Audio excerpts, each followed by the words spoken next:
TV 24 news ವಾಹಿನಿಗೆ ಸ್ವಾಗತ. ಮಹಿಳಾ ವಿಚಾರಗೋಷ್ಠಿ ಕಾರ್ಯಕ್ರಮ ಬೆಳಗಾವಿ ಜಿಲ್ಲೆ ಕಾಗವಾಡ ತಾಲೂಕಿನ ಐನಾಪುರನಲ್ಲಿ ಶ್ರೀ ಕ್ಷೇತ್ರ ಧರ್ಮಸ್ಥಳ ಗ್ರಾಮಾಭಿವೃದ್ಧಿ ಯೋಜನೆ ಬಿಸಿ ಟ್ರಸ್ಟ್ ಕಾಗವಾಡ ತಾಲೂಕು ಜ್ಞಾನ ವಿಕಾಸ ಕೇಂದ್ರಗಳ ಮತ್ತು ಸ್ವಸಹಾಯ ಸಂಘಗಳ ಸಂಯುಕ್ತ ಆಶ್ರಯದಲ್ಲಿ ಪರಮ ಪೂಜ್ಯ ಡಾಕ್ಟರ್ ಡಿ ವೀರೇಂದ್ರ ಹೆಗಡೆ ಅವರು ಹಾಗೂ ಮಾತೃಶ್ರೀ ಡಾಕ್ಟರ್ ಹೇಮೋತಿ ವಿ ಹೆಗಡೆ ಅವರ ಆಶ್ರಯದಲ್ಲಿ ಮಹಿಳಾ ಜ್ಞಾನ ವಿಕಾಸ ಕಾರ್ಯಕ್ರಮದ ಅಡಿಯಲ್ಲಿ ತಾಲೂಕು ಮಟ್ಟದ ಮಹಿಳಾ ವಿಚಾರಗೋಷ್ಠಿ ಕಾರ್ಯಕ್ರಮ ಹಮ್ಮಿಕೊಳ್ಳಲಾಗಿತ್ತು. ಶ್ರೀಮತಿ ಕಸ್ತೂರಿ ಮಡಿವಾಳ ಅಧ್ಯಕ್ಷರು ಪಟ್ಟಣ ಪಂಚಾಯತ್ ಐನಾಪುರ್ ಇವರು ಕಾರ್ಯಕ್ರಮದ ಅಧ್ಯಕ್ಷ ಸ್ಥಾನ ವಹಿಸಿಕೊಂಡಿದ್ದಾರೆ. ಶ್ರೀಮತಿ ದಯಾಶೀಲ ಪ್ರಾದೇಶಿಕ ನಿರ್ದೇಶಕರು ಧಾರವಾಡ ಪ್ರಾದೇಶಿಕ ವಿಭಾಗ ಅವರು ಕಾರ್ಯಕ್ರಮ ಉದ್ಘಾಟಿಸಿ ಮಾತನಾಡಿ, ಧರ್ಮಸ್ಥಳ ಸಮಾಜದಲ್ಲಿ ಮಹಿಳೆಯರ ಸ್ಥಾನಮಾನಗಳ ಬಗ್ಗೆ ಕಾರ್ಯಕ್ರಮಗಳನ್ನು ಹಮ್ಮಿಕೊಂಡು ಮಹಿಳೆಯರ ಸರ್ವಾಂಗೀಣ ಬೆಳವಣಿಗೆಗೆ ಮುಖ್ಯ ಪಾತ್ರ ಸಂಸ್ಥೆ ವಹಿಸಿಕೊಂಡಿದೆ.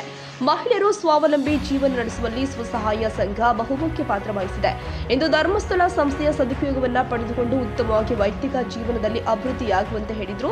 ಮುಖ್ಯ ಅತಿಥಿಗಳಾಗಿ ಶ್ರೀಮತಿ ನಾಗರತ್ನ ಹೆಗಡೆ ಜಿಲ್ಲಾ ನಿರ್ದೇಶಕರು ಅತಣಿ ಅವರು ಕಾರ್ಯಕ್ರಮದಲ್ಲಿ ಉಪಸ್ಥಿತಿ ಗಣ್ಯರಿಗೆ ಸ್ವಾಗತಿಸಿ ಕಾರ್ಯಕ್ರಮವನ್ನು ಉದ್ದೇಶಿಸಿ ಪ್ರಾಸ್ತಾವಿಕವಾಗಿ ಮಾತನಾಡಿದರು. ಶ್ರೀ ಅರುಣ ಗಾಣಿಗೆರ ಸದಸ್ಯರು ಪಟ್ಟಣ ಪಂಚಾಯಿತಿ ಐನಾಪುರ ಅವರು ಮಾತನಾಡಿ, ಯೋಜನೆಯ ಕಾರ್ಯಕ್ರಮಗಳನ್ನು ಎಲ್ಲರೂ ಕೂಡ ಸದುಪಯೋಗಪಡಿಸಿಕೊಂಡು ವೈಯಕ್ತಿಕ ಜೀವನದಲ್ಲಿ ಅಭಿವೃದ್ಧಿ ಹೊಂದುವಂತೆ ತಿಳಿಸಿ ಶುಭ ಕೋರಿದ್ರು. ಇನ್ನು ಶ್ರೀ ಸುಭಾಷ್ ಕಲ್ಲಪ್ಪ ಲುಂಡೆ ಅಧ್ಯಕ್ಷರು ವಿಠಲ್ ರುಕ್ಮಿಣಿ ದೇವಸ್ಥಾನ ಐನಾಪುರ, ಶ್ರೀ ಅರವಿಂದ ಕಾರ್ಜಿ ಗ್ರಾಮದ ಗಣ್ಯರು ಐನಾಪುರ, ಶ್ರೀಮತಿ ಸುಧಾನಾಯಕ ಯೋಜನಾಧಿಕಾರಿಗಳು ಜ್ಞಾನ ವಿಕಾಸ ವಿಭಾಗ ಕಚೇರಿ ಧಾರವಾಡ ಸಂಪನ್ಮೂಲ ವ್ಯಕ್ತಿಗಳಾಗಿ ಶ್ರೀಮತಿ ಡಾಕ್ಟರ್ ಪ್ರಿಯಾವಂದ ಮಾ ಹುಲಗವಾಡಿ ಕನ್ನಡ ಉಪನ್ಯಾಸಕಿ ಜೆಎಪಿಯು ಕಾಲೇಜು ಅತಣಿ ಅವರು ಮಾತನಾಡಿ, ಆಧುನಿಕ ಜಗತ್ತಲ್ಲಿ ಕುಟುಂಬ ನಿರ್ವಹಣೆಯಲ್ಲಿ ಮಹಿಳೆಯರ ಪಾತ್ರ ಎನ್ನುವುದರ ಬಗ್ಗೆ ಸವಿಸ್ತಾರವಾಗಿ ಮಾತನಾಡಿದರು. ಜ್ಞಾನ ವಿಕಾಸ ಕೇಂದ್ರದ ಅಧಿಕಾರಿಗಳಾದಿಯಾಗಿ ಸರ್ವರಲ್ಲಿಯೂ ಕೂಡ ನಾನು ನನ್ನ ನಮನಗಳನ್ನು ಸಲ್ಲಿಸ್ತಾ, ತಾ ಮಾಡಿದ ಹೆಣ್ಣು ತನ್ನ ತಲೆಯನ್ನೇರಿತ್ತು, ತಾ ಮಾಡಿದ ಹೆಣ್ಣು ತನ್ನ ತೊಡೆಯನ್ನೇರಿತ್ತು, ತಾ ಮಾಡಿದ ಹೆಣ್ಣು ಬ್ರಹ್ಮಣ ನಾಲಿಗೆಯನ್ನೆಲ್ಲ, ಹೆಣ್ಣು ರಕ್ಕಸಿಯಲ್ಲ, ಹೆಣ್ಣು ಸಾಕ್ಷಾತ್ ಕಪಿಲ ಸಿದ್ಧ ಮಲ್ಲಿಕಾರ್ಜುನ ಎನ್ನುತ್ತಾರೆ 12ನೇ ಶತಮಾನದ ಶರಣರು. ಹೆಣ್ಣು ಕೇವಲ ಅಡುಗೆ ಮನೆಯ ನಾಲ್ಕು ಗೋಡೆಗಳ ಮಧ್ಯದಲ್ಲಿ ಬಂಧಿಯಾಗಿರ್ತಕ್ಕಂಥ ಒಂದು ಬಂಧನದಲ್ಲಿ ಸಿಲುಕಿರ್ತಕ್ಕಂಥ ಪ್ರಾಣಿಯಲ್ಲ. ಹೆಣ್ಣು ಇಡೀ ಹೊತ್ತು ನಿಂತಲ್ಲಿ ಆ ಮಹಿಳೆಯ ಪಾತ್ರ ಏನು ಇದನ್ನು ಹೇಳೋಕ್ಕಿಂತ ಮುಂಚೆ ನಾನು ಮೊದಲಿಗೆ ನಮ್ಮ ಧರ್ಮಸ್ಥಳದ ಅಧಿಕಾರಿಯಾಗಿ ಧಾರವಾಡದಿಂದ ಆಗಮಿಸಿರ್ತಕ್ಕಂಥ ನಮ್ಮ ಮೇಡಮ್ ಅವರಿಗೆ, ದಯಾಶೀಲ ಮೇಡಮ್ ಅವರಿಗೆ ಧನ್ಯವಾದಗಳನ್ನು ಹೇಳಬೇಕು.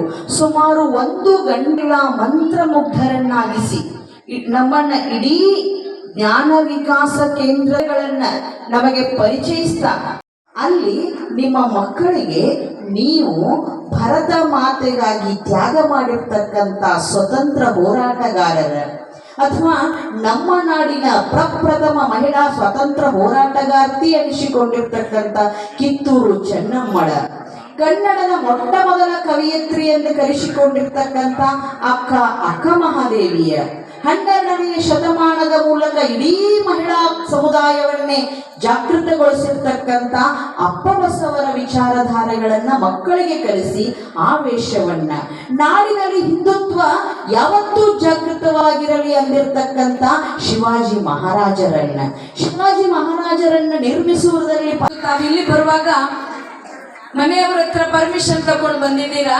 ಯಾಕೆ ಬಂದಿದ್ದೀರಿ ಅಂತ ಕೇಳಿದ್ರೆ, ರಿಟರ್ನ್ ಹೋಗುವಾಗ ಚೀಲದಲ್ಲಿ ಅಥವಾ ಬ್ಯಾಗ್ ಅಲ್ಲಿ ಏನು ಕೊಡಲ್ಲ ನಾವು.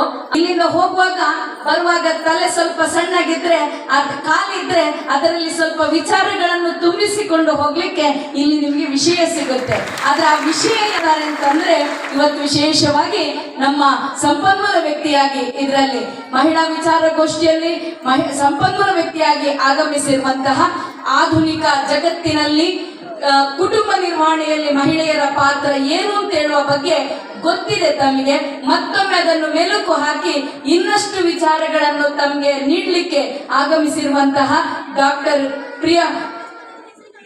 ಪ್ರಿಯಂವದ ಮಾ ಹುಲಗವಾಡಿ ಕನ್ನಡ ಉಪನ್ಯಾಸಕರು ಮೇಡಮ್, ತಮ್ಮನ್ನು ನಾನು ಈ ಸಂಸ್ಥೆ ಪರವಾಗಿ ಬಹಳ ಗೌರವದಿಂದ ಗುರುತಿಸಿಕೊಳ್ತಾ ಇದ್ದೆ.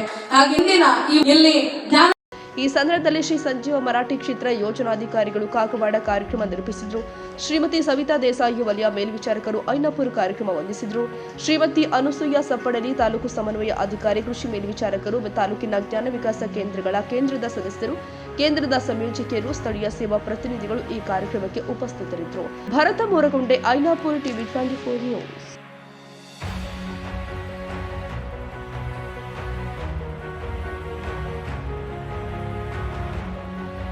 ಕನ್ನಡಿಗರ ಮೆಚ್ಚಿನ ನಿಮ್ಮ ಟಿವಿ 24 ಕನ್ನಡ ನ್ಯೂಸ್ ವಾಹಿನಿ ಇದೀಗ ಟಿವಿಯಲ್ಲಿ ಲಭ್ಯ. ಕರ್ನಾಟಕ ಮತ್ತು ದೇಶ ವಿದೇಶದ 360 ಡಿಗ್ರಿ ಸುದ್ದಿ ಹಾಗೂ ಉತ್ತರ ಕರ್ನಾಟಕ, ಬೆಳಗಾವಿ, ಬಾಗಲಕೋಟೆ, ಧಾರವಾಡ, ಹಾವೇರಿ, ಗದಗ, ಬಿಜಾಪುರ ಜಿಲ್ಲೆಯ ಕ್ಷಣ ಕ್ಷಣದ ವಿವರವನ್ನ ಪಡೆಯುವುದಕ್ಕೆ ಟಿವಿ 24 ಕನ್ನಡ ನ್ಯೂಸ್ ವಾಹಿನಿಯನ್ನ ಲೈಕ್ ಮಾಡಿ, ವಿಡಿಯೋಗಳನ್ನ ಶೇರ್ ಮಾಡಿ, ಕಮೆಂಟ್ ಮಾಡುವ ಮೂಲಕ ನಮ್ಮ ವಾಹಿನಿಗೆ ಸಹಕಾರ ನೀಡಿ ಮತ್ತು ಚಾನೆಲ್ ಅನ್ನ ಸಬ್ಸ್ಕ್ರೈಬ್ ಮಾಡಿ. Thank you.